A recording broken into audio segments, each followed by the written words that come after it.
Next जो topic है हमारा एक छोटा टॉपिक है लेकिन काफी इंपॉर्टेंट और मजे का टॉपिक है। टॉपिक है हमारे पास horizontal and vertical circular motion.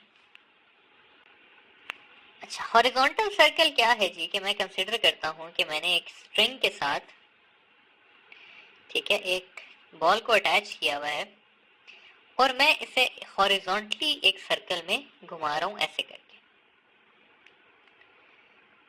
ठीक है, ये घूम रहा है ऐसे करके आपके पास हॉरिजॉन्टली एक सर्कल में। अच्छा जी, अब इसके मैं कुछ पॉइंट्स ले लेता हूं। मैं कहता हूं कि ये ए पॉइंट हो गया, ये आपके पास बी पॉइंट हो गया, ये सी पॉइंट हो गया, ये डी पॉइंट हो गया। और मैं देखता हूं कि हर पॉइंट पे इस स्ट्रिंग के अंदर जो टेंशन है वो कितनी है। ठीक है, हमने बेसिकली टेंशन देखनी है। तो स्टूडेंट्स, यहाँ पे आप लोग याद रखेंगे कि हॉरिजॉन्टल सर्कल में हर पॉइंट पे जो टेंशन होती है वो इक्वल टू सेंट्रीपिटल फोर्स होती है।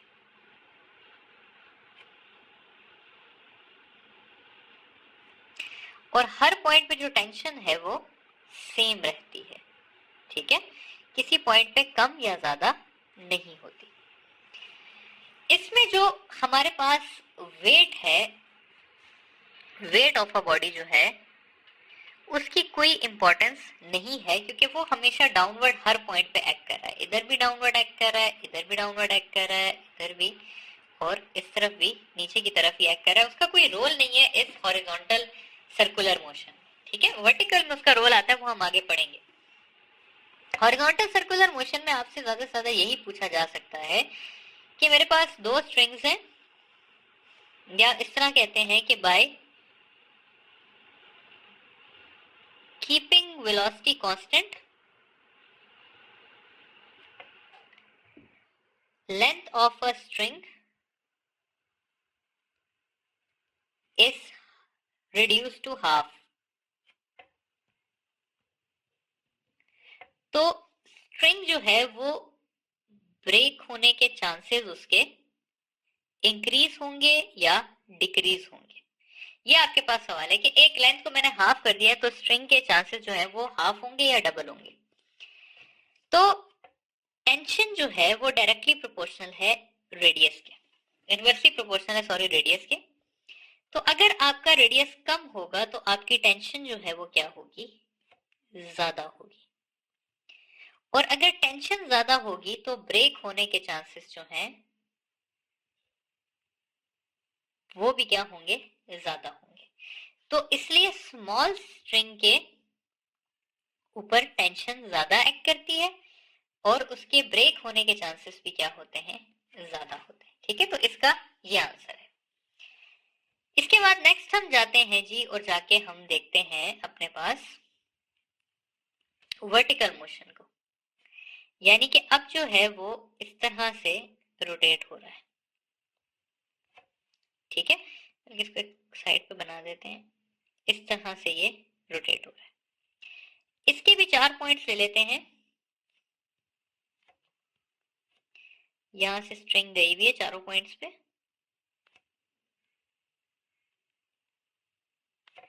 इस तरह करके। अच्छा, अब अगर मैं फर्स्ट पॉइंट यानी कि ए की बात करूं तो यहां पर जो टेंशन होगी वो इक्वल होगी mv स्क्वायर बाय आर के, यानी कि सिंपल सेंट्रीपिटल फोर्स के। यहां पर भी जो टेंशन है वो सेंट्रीपिटल फोर्स के पास आएगी। बॉटम पे स्टूडेंट्स हमारे पास टेंशन मैक्सिमम हो जाती है और इसकी वैल्यू होती है centripetal force plus weight of object.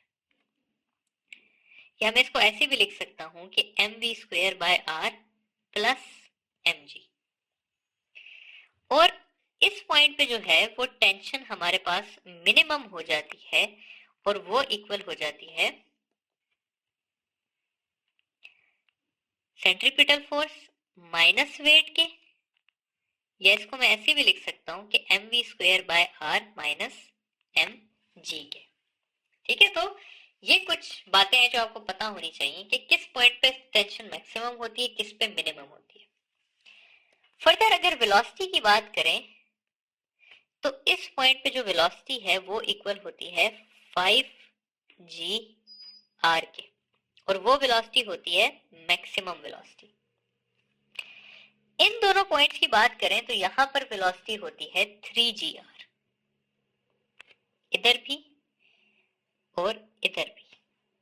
और टॉप पे बात करें तो यहां पर वेलोसिटी मिनिमम होती है और इक्वल होती है √GR के। ठीक है, तो ये हमने वेलोसिटीज की बात कर ली कि बॉटम पे क्या होगी। अगर मैं कहूं कि किस पॉइंट पे ब्रेकिंग के चांस मैक्सिमम है, तो इस जगह पे चांस सबसे ज्यादा है कि स्ट्रिंग ब्रेक होगी। और किस जगह पे चांसेस मिनिमम है, तो वो टॉप पे जो है वो ब्रेकिंग के चांसेस मिनिमम है, क्योंकि यहाँ पर टेंशन जो है वो क्या है, मिनिमम है। ठीक है, तो ये सारी बातें हो गई। अगर मैं कहूँ कि वर्टिकल सर्कल में टेंशन किस पॉइंट पे मैक्सिमम होती है, तो बॉटम पॉइंट पे टेंशन मैक्सिमम होती है। किस पॉइंट पे मिनिमम होती है, टॉप पे होती है। किस पॉइंट पे इक्वल टू सेंट्रीपिटल फोर्स होती है, आपके पास जो हॉरिजॉन्टल पॉइंट्स होंगे उन पे इक्वल टू होगी। ठीक है, तो ये सारी बातें हैं आपकी सर्कुलर मोशन, वर्टिकल और हॉरिजॉन्टल सर्कुलर मोशन से रिलेटेड।